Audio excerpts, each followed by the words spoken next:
Hi guys, welcome to another session. Today we're going to look at the drug Hyoscine.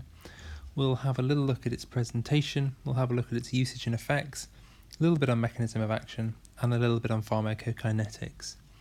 If we start with presentation, Hyoscine is an anticholinergic agent. It's an effective antagonist against muscarinic receptors, although we should note it has very limited action against nicotinic receptors. It's a naturally occurring tertiary amine, and its esters are formed by a combination of a tropic acid and an organic base, and that allows it to cross the blood-brain barrier, which gives you centrally affecting actions.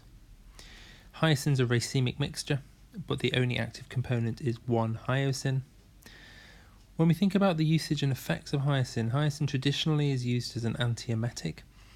It can be given intramuscularly and transdermally, but it can also be taken as tablet form.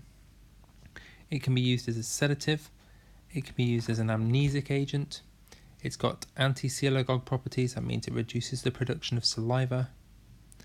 It causes mydriasis, which is pupillary dilatation. And it's got a small proportion of bronchodilatory and small proportion of tachycardic onsets.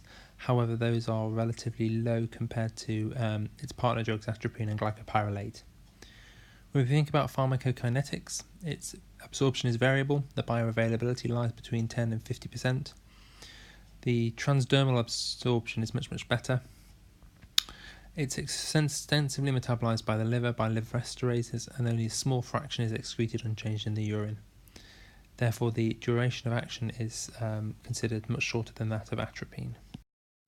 One final thing to note regarding hyoscine is that because it crosses the blood-brain barrier, there is a potential for it to precipitate central anticholinergic syndrome, which is characterized by excitation, ataxia, hallucinations, and behavioral abnormalities with drowsiness.